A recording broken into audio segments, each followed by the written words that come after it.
Right then, welcome back to Five. This is Five Insider with David Ornstein. Today joining us is Ash Williams. We're going to be talking Felix, we're going to be talking Gareth Bale, and we're going to be talking Weghorst to Manchester United. How's it going, boys? Well, good, thanks, mate. Yourself? Yeah, we're good. I'm all right, thanks. Good start to the year. You're going to be a bit closer than that. Right, Dave, what's going on with Felix, Joao Felix to Chelsea?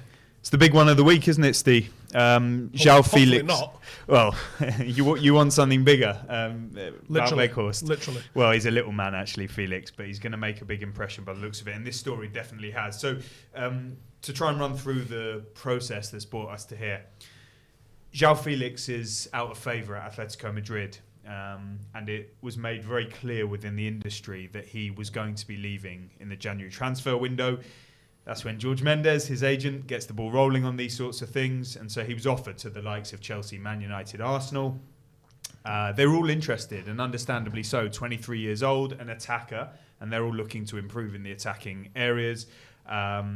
He has got a decent record for club and country. He's got huge potential, and therefore they showed an interest. The problem, the stumbling block, was that the price was too high.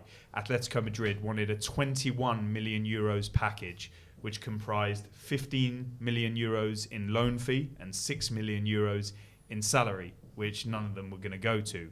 However, circumstances change, and something was always going to have to give. Would it be Atletico? Would it be one of the clubs? It seems to have been one of the clubs, because Chelsea's results have not been what they would have hoped.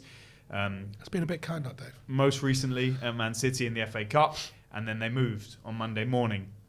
They reached a verbal agreement on Monday to bring him in for 11 million euros, so that's below that 15 million that Atletico initially wanted. We don't know how they've got to that point, whether he's given up some salary owed by Atletico or some other reason, and they're going to get the deal done.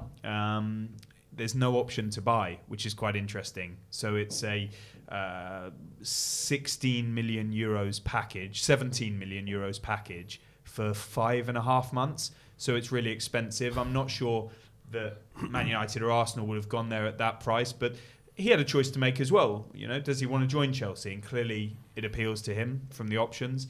We're told the project does too. A lot of people turn their nose up at that on social media because he's probably not going to be there for long. But it's a really big signing of a huge name in football, and provided they get it done, because the ink isn't dry on that situation yet, they've got to get him over to London and finalise it all, then I can't wait to see what happens with him in the Premier League. Ash, Chelsea been playing about 19 different formations this season as Potter's trying to find what works for him.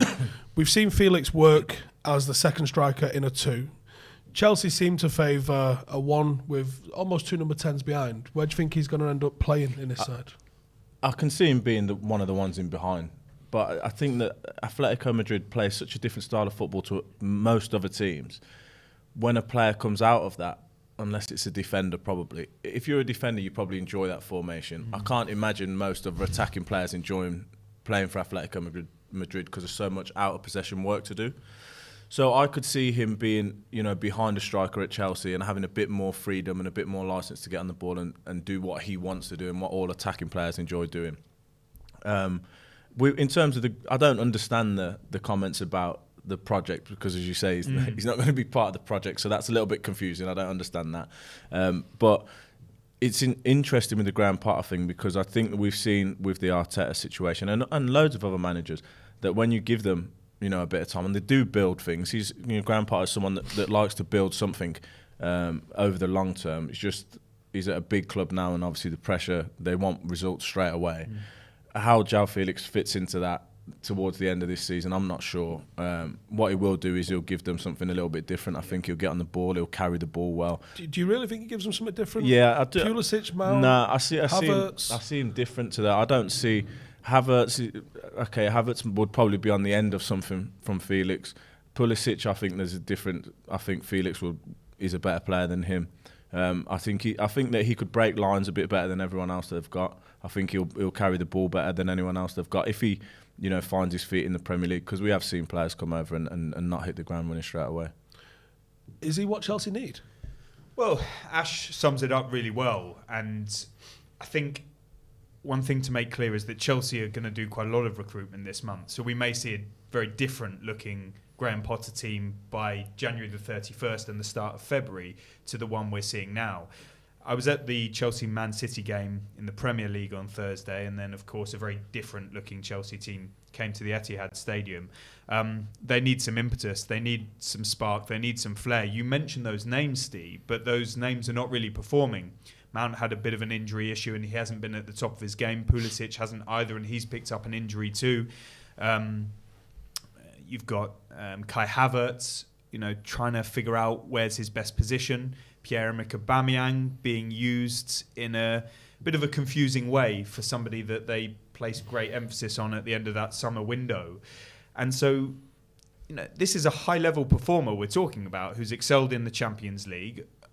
He will have gone through a bit of a school of hard knocks at Atletico Madrid for quite a small and agile player. That makes you think somebody coming from Simeone background may actually be ready for the rigours and able to hit the ground running, add a bit of flair. Some of the goals we've seen suggest that he can play that centre-forward role or just off it if needed.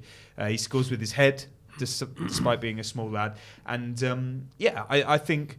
Is he what they need? They need a number of things. They needed a forward player, stroke wide player, or they wanted one, so they're getting that. They're still looking for a midfielder. They tried to sign Enzo Fernandez. It didn't happen, but they have other options. Is that based on a price? It broke down. Yeah, so Enzo Fernandez, it was made very clear to me, despite the reports about Chelsea being prepared to pay the 120-ish million release clause, that they were never going to go to that level and that they're keen to be disciplined with their spending, and people might... raise an eyebrow when they hear that because they've spent quite heavily in the market. But it's easy to say and sort of mock those things at the time, but let's see how this project develops because, you've seen somebody like Arsenal have invested heavily in recent years and now it's coming to fruition. Manchester United have too, and now they're playing much better football. Man City, Liverpool, the list goes on. The Enzo Fernandez deal was one that they were not prepared to go to the extent that people were suggesting. They were ready to go above the market value, but not that far. And if they don't, then they're going to look to other options, which include, whether it be January or the summer, the likes of Jude Bellingham, Declan Rice, Romeo Lavia, Moises Caicedo, Alexis McAllister. These are some big money transfers as well. Edson Alvarez as well, who they made an inquiry for at the end of last summer at Ajax. So there are options in that region. We even saw in the Times yesterday, Tom Roddy was reporting that they like Noni Madueke from PSV Eindhoven, although their pressure to sell is alleviated by the departure of Cody Gakpo. And then after that, they'll be looking to do some renewals in there as well, with talks ongoing with N'Golo Kante moving in a positive direction. I think they want to extend Kovacic. Let's see with Jorginho. And then at right back too, they want some cover or some competition for Reece James when he's back to fitness. And at the moment, he's unavailable. And so it'd be competition for Cesar Azpilicueta. There is loads going on in Chelsea's sort of recruitment bubble. There's new people joining the club at that level as well in terms of... Todd Boehly stepped away from being sporting director. Yeah, which was always his plan. He was doing it on an interim basis and they were building this new recruitment structure, and that sees Paul Winstanley come in from Brighton and take a real lead on the negotiations and contracts, and Vivel has come in from RB Leipzig too, and of course he's got a track record in transfer business, and so he'll work with Paul Winstanley. And then you've got Joe Shields when he is finishing his time at Southampton, where he's sort of on gardening leave or working in some description there before linking up with Chelsea. Maybe it's not until the window has passed. And similar with, God, there's so many names in this, Lawrence Stewart from Monaco. And he'll be taking a more global view of the operation, because Chelsea at the same time are trying to build a multi-club model, and maybe their influence has already been felt. Benoit Badiashile coming in at central defence, so Chelsea have done some work there. RB Leipzig, there's a deal lined up for Christopher Nkunku at the end of the season, and Vivel was from RB Leipzig. So you can see the models they like, the ownership at Chelsea. And also Andre Santos, the young Brazilian player, has been signed. David Fofana from Mulder as well. So this is a crazy busy time at Chelsea. But you know they only can play 11 at a time, don't they? No, I was just about to say that. We're going to see some out the door, probably. That's a key point that Ash makes, that departures are going to have to be a thing now. Some good players there as well. One, because of numbers, but two, because of the financial fair play situation. And so... Oh, we're still pretending that's real, are we? Well, we've got to, I guess. And if it's not on UEFA's front, then the Premier League have their own rules too. And players will want to get out and play. You know, we've heard rumblings for a long time now on the likes of Pulisic, on Conor Gallagher's always had a lot of interest. And so, yeah, there is a bit of a balancing act to do there. But I do think Chelsea's priority at the minute is getting some quality in the building. I think it's mad what's happened at Chelsea. This is a side that 18 months ago, 12 months ago was world champions, 18 months ago European champions. Now they're 10th and sinking. So someone's going to have to, start digging in, I think. But it's not going to be the manager. They do back Graham Potter. I don't think there was any point in them going and getting him from Brighton with his staff, a great expense, to be dispensing of him in a relatively short space of time. Abramovich had got rid 2 weeks ago, I think. He definitely would have been considering it. We've seen that historically, but from everybody you speak to, always on that button. What do you say? Ready to drop the guillotine, but no. With Chelsea's new regime, everybody you speak to around the situation says that Potter is here to stay for at least the next couple of this window, the next window, and let him build and let him have time, because he's a coach who likes to work with players, and they'll want to be seeing a defined style from him and a consistency in selection, because I think that has raised some legitimate questions in recent games. But he's one change that won't be happening for the time being. Well, we'll see. Because you can give him the benefit of the doubt that he's not sacked him yet. But I'll leave you to speculate. He sacked Tommy Tuchel a little bit quick, didn't he? Right. Definitely. That is a point that is important to make. Thomas Tuchel's a top coach, and with him having departed, having been a Champions League winner, that's another reason why there'll be great scrutiny on this Chelsea ownership and Graham Potter. But you live and die by your decisions, and they've put it all on Potter's shoulders for now. Gareth Bale, Ash, called time on half-decent career, wasn't it? Was it a Not surprise? bad, Was it a surprise the news came yesterday? Well, I think after the World Cup, and then when they got knocked out, he did an interview on the pitch where he said he kind of alluded to that he wasn't going to retire. But I think just coming straight off the game, he probably hadn't thought about it. It's not really. It was a surprise when it happened. It just kind of come out the blue. Didn't say nothing to none of us. Mm-hmm. We didn't know about it. But it's not really a surprise, because I think the club he wasn't settled at a club. If he was, maybe he would have tried to squeeze out the next Euros, but he didn't have a club. And it's no secret, I don't think, for us, that we've known for a long time that it was kind of Wales that was keeping him in it. I'm not sure he'd lost the passion. He definitely had the passion for pulling on a Wales shirt, but in terms of the club football, he was just ticking along a little bit. He's done so much in his career. I know he's only 33, but he's done so much that what else was left? He was at a point where I think, what else could he? He's got enough money. He's won enough trophies. He's done it all. He does know that he's not the player that he was, 6-7 years ago. So it's not really a surprise, I don't think. The way, it was quite kind of immediate, that was a bit of a surprise, but it's been coming. And I think the World Cup was such a... it was so disappointing from a Wales perspective. I think that hurt a lot of people, Welsh fans and the players as well, that he made no secret of the fact that he wanted to get to a World Cup, and he did, and he scored a goal there, and I think that was the last tick. He ticked the last box, and he's done enough, and it's a well-earned rest for him now, I think. What next for Wales following him? In fact, I don't want to move off Gareth Bale this quickly. It feels wrong to just not sort of look at some of the stuff that he did. I mean, he burst onto the scene early doors at Southampton, got that move to Tottenham. Remember when he was a left back? Yeah, I played next to him. I tell you what, I used to play left side centre half, and he was left back, and it wasn't a liability at all, but he wasn't what we know now. He was just another player, he was just another left back. Sometimes he'd play. At Spurs, then it was it 23, 24 they couldn't win. Games and I remember lost with him in the team.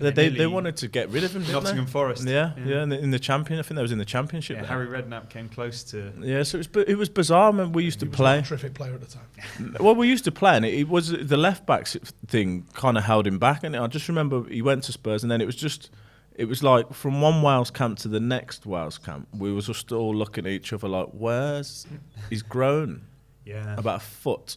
He's got muscles everywhere, and he's very fast. He's faster than he was, and he just turned into some sort of superhero overnight. And the things that he's done on a pitch, I feel privileged to have been on the pitch with him, because I'd be at the back watching something that he's doing, just thinking, this is insane. Like, this is insane. You can't put it into words. He'd get the ball off me at centre back if we needed a goal, and he'd just go. And this was when he was at his peak powers. And people was trying to foul him, bring him down. He'd score worldies from 30 yards. If he was on the pitch for us, we just felt like we've always got a chance against any team in the world. All we had to do was try and keep a clean sheet, and we know he's going to go and do something. And there's not many times that he didn't deliver. So there's been a lot of debates and stuff, and we'll be seeing now all the highlights of what he's done, and you'll remember certain things and stuff, and it's like, wow, this guy was. Let's not remember, his last few games.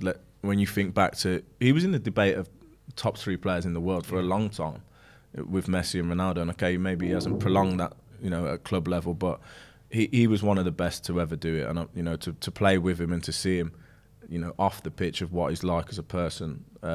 It was a real privilege, I think, in our career. And if you're a Wales fan and you've been following Wales through this generation, I think you've been pinching yourself a lot of times to see him on the pitch and what he's been doing. Is this the Gareth Bale's Wales generation? Is it good enough to be called that generation? I don't think you can call it that, because there were so many other good players there as well. He was the icing on the cake, if you like, but I think we were so tight. I don't think he would want it to be called that. We have Aaron Ramsey and a lot of players, and he kind of marks the end of all of us, if that makes sense. I know there's a couple more still hanging about in there: Aaron Ramsey, Wayne Hennessy, Chris Gunter, Joe Allen. So there's a few more to go, but he's the big one, really. That now he's gone, it does seem like a whole new team. You think the rest of them are going to carry on then without him? I think they will. Yeah, I think. It's up for debate, but I think that Aaron Ramsey will probably like a shot at the Euros and to lead the team. I'm not sure if he takes the captaincy or if it's a Joe Allen or Ben Davies, but if it is Aaron, I think he'll want to try and spearhead that and get the country to the Euros. Joe Allen, he's playing at Swansea and he's enjoying it. I think he'll play for as long as he can.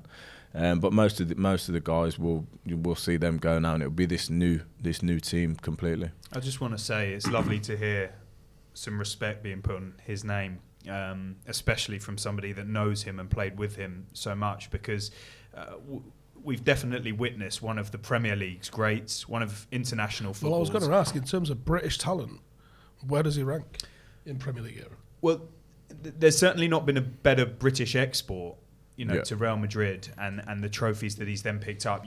You can say that, but he won them at Real Madrid, but their record before he was there was not too good at all. No. And following his arrival, they really re-established themselves as the preeminent force. And I mean, so many moments come to mind from Gareth Bale's career. I'm so pleased Ash picked up on the transformation physically. I remember it really well. He went from this sort of scrawny, spindly kid with, the kit looked a bit big for him and his hair was long, and then suddenly he was this physical specimen, almost like Cristiano Ronaldo levels. And he had a period before the Real Madrid transfer where he was scoring from about 30 yards in every Tottenham game. I remember one at West Ham away. I remember a few at White Hart Lane. We all remember the Maicon goal. Nobody's picked up, or very few in the last 24 hours since the news came out, that goal away at Stoke City, where he got it was a volley where his foot was sort of above his head. It was one of the best Premier League goals I've ever seen, and he scored with his head. He just became an irrepressible force. He was carrying that Tottenham team on his shoulders. He would later then score that iconic goal in the Copa del Rey for Real Madrid. His tally, considering he wasn't starting every game for a long period, was great. I was in Kiev for the Champions League final, the overhead kick against Liverpool. So many. One of those moments that you'll never forget. And he started to get such a lot of stick in and around Madrid and the media in Spain. He was being nicknamed the golfer. It was used as a stick to beat him with. But he always kept his dignity and his class throughout that. He's got a very sort of clean reputation. I mean, Ash will know this better than me, seems to conduct his life in the right way. He seems to be a top-class professional and very dedicated. And it's a shame how it sort of... It's great that it ended with a goal in a World Cup, Wales' first World Cup since 1958. And he'd also taken them to their first major tournament since 58, or helped get them there with the Euros in 2016.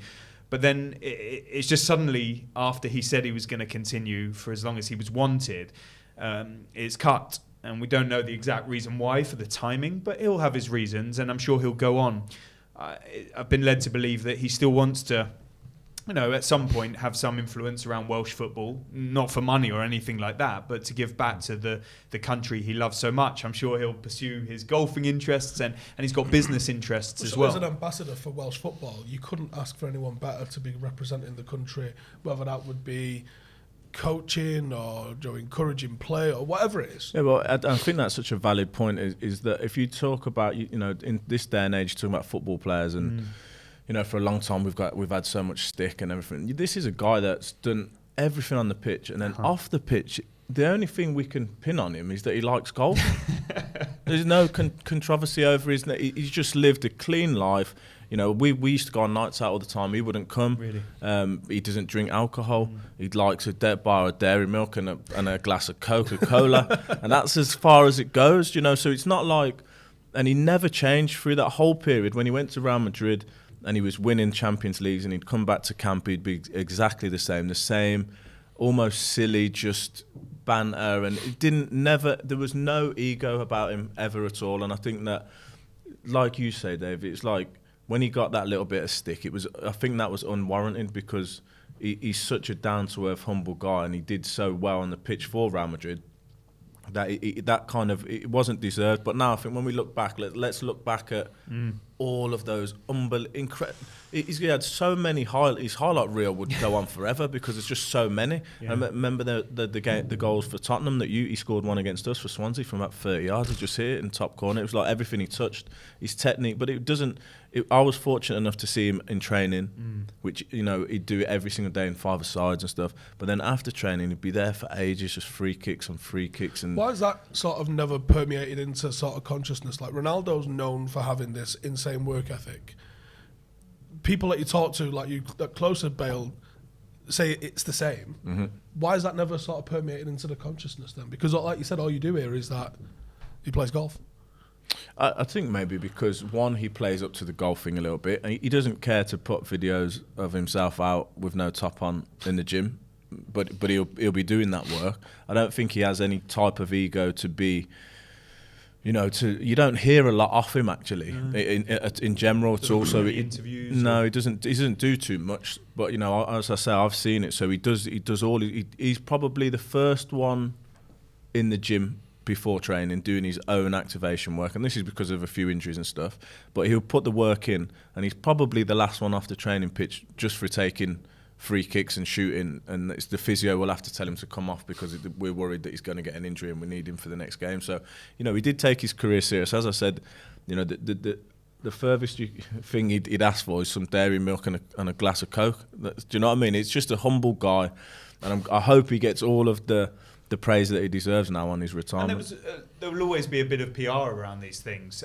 In English football, he didn't win any trophies, and so he didn't have the track record here of Ronaldo, who did. Did he win a League Cup? Messi in his own right. Sorry, he did win a League Cup. Thank you. Apologies. And then when you go to Spain, I don't know. He's it's a bit unusual. He's not Iberian or in Messi's case, Spanish speaking, although I think it's worth putting on the record that despite everybody saying that he didn't speak Spanish or make an effort to, as far as I know, he does speak Spanish. He did behind the scenes make an effort to. So that was a bit of a misnomer. And Madrid fans are hard work as well. They're hard work. Safe to say. But he did miss a lot of football through injuries as well, whereas Messi and Ronaldo haven't really. And so, yeah, I think there is explanation as to why he isn't regarded quite at that level. But now it's been fantastic in the last day or so to see the outpouring of praise. Not seen any negativity, and fair play to him. He deserves it. Yeah. Is he going to play professional golf? Is he that good? I can't play golf myself, so I've got no idea. He might buy a golf course. He says he's that good at it. I don't know. He puts in a lot of hours, so he should be good at it. I've got no idea. Well, we'll see. Gareth Bale to the PGA Tour. Here we go. Right, final one for today then. Weghorst, Manchester United. Wout Weghorst. Currently in a complex situation at Besiktas, I think it would be fair to say. But it seems like Erik ten Hag's keen on him. Dave, what do you know? Yeah, I mean, it's a situation that's advancing. Man United have weighed up loads of different striker options because they haven't got the resource while they're in this sales process to make any permanent signings. The owners are prepared for them to do a loan or loans, and so that limits your market. And you know, as some people have pointed out, if you look at the striker options and what Ten Hag wants to add, there aren't tons of candidates for that. Now, he may be one. It's not an easy situation because he's on loan from Burnley at Besiktas. And a lot of people, again, turning their nose up at this because he played for Burnley. But they weren't turning their nose up. Played for Burnley and is currently seen as not good enough for Burnley. So that part as well, but they weren't turning their nose up when he signed for Burnley from Wolfsburg, and they weren't turning their nose up when he was doing well for the Dutch at the World Cup. I spoke to him out there. He seems a nice bloke. He delivered for them. He seems to have a bit of a personality to him if the Argentina match is anything to go by. It's a complex situation because I think there would need to be some agreement struck to bring him back from his loan and then for United to re-loan him. He seems up for it, understandably. I don't know this, but I would suspect it's only a short-term solution while United get through to the end of the season, see what's happening with their ownership, and then plan forward. They always plan around summer windows, so I suspect the pool of talent available to them will be bigger come the summer. There have been some reports, again, in recent days around Harry Kane. Let's see what happens with that pool of players. But I'd be more keen to know Ash's thoughts because professionals seem to know each other much better, irrespective of us on the outside. And I don't think Manchester United and Erik ten Hag, who's done a really good job so far, would be going for someone if he was no good. 6-6, Ash, how are you dealing with that? Well, do you know what? I don't think... The thing about the centre-half position is one week you're playing... It's a strange position to play because one week you're playing against a small nippy striker and then the next week you're playing against 6'6" striker who doesn't move very much but he can win everything in the air. So I don't think it would be a problem for centre halves to play against him in the Premier League. But he'll definitely be cool. Let's sack it off then. It would definitely be. It would definitely be. It's something different, isn't it? It's something. I can. The only thing I can think is a super sub kind of situation. Really? I can't see him starting for Manchester United. Ahead of Marshall, I can't. But not for the rest of the season. They don't need him at the moment. They're playing really well. They're scoring. It's surely a body, Ash. I think, because I can't see why else. Do you think he comes straight in front of Marshall? At the moment, yeah. He's playing, but he ain't playing. Does he change the whole system? Does he change the whole style of play? I don't think the style of play changes too much. I think he's been waiting for this piece. A different option, surely.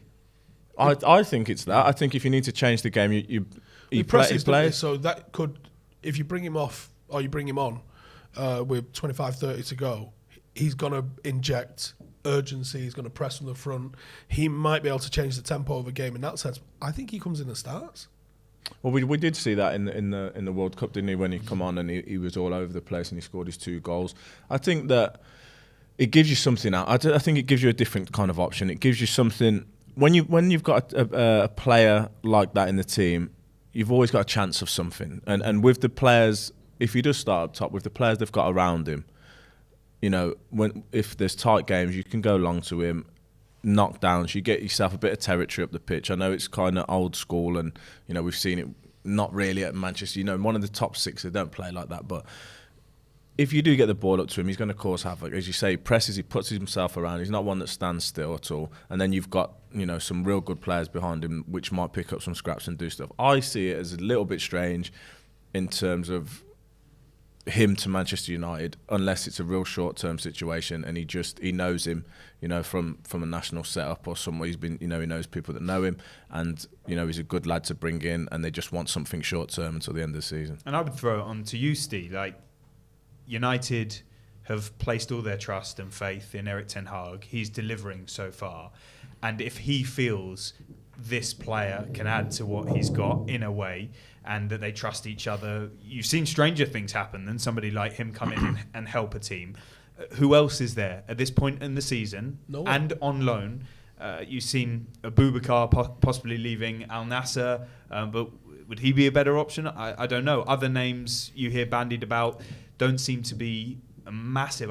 Marcus Thuram might be moving, but that would be on a permanent deal. He's no guarantee. He's no world-class top-tier striker. But He's he might one not with be. potential. He might not be going into the summer. Joao Felix, United didn't want to pay that sort of money. So, or you go with what you've got. I think you look at the options, which over the weekend looked like it was Weghorst or Felix. Given those two, to me, Felix very much feels like a Woodward era signing for United. Like, oh, I've heard of him, get him. Whereas Weghorst, you haven't heard of him. You don't really know a lot about him. He scored 2 for Burnley in about 30 shots. He's not coming because of that record. He's coming because he's got X, Y, and Z characteristics that Erik ten Hag wants to add to the team. And when United are buying players for the system, that to me is a massive, massive positive step. And I think ten Hag has earned the right to buy players for his system at the moment, because the decisions he's making at the club are almost flawless. Yeah, agreed. That's what we think, at least anyway. From Ash, from Dave, let us know your thoughts on Joao Felix to Chelsea. What's gone wrong at Chelsea, and will they fix it, or is Graham Potter going to be getting the bullet? Let us know your thoughts on Gareth Bale's career. Where does he rank as Premier League era British players? I think Dave's right. In terms of exports, what is it, Emma Stephen Monoman? I don't think so. And then let us know, Weghorst to United. He's out there, but is it going to work? Let us know in the comments, and we'll see you in the next one. Laters.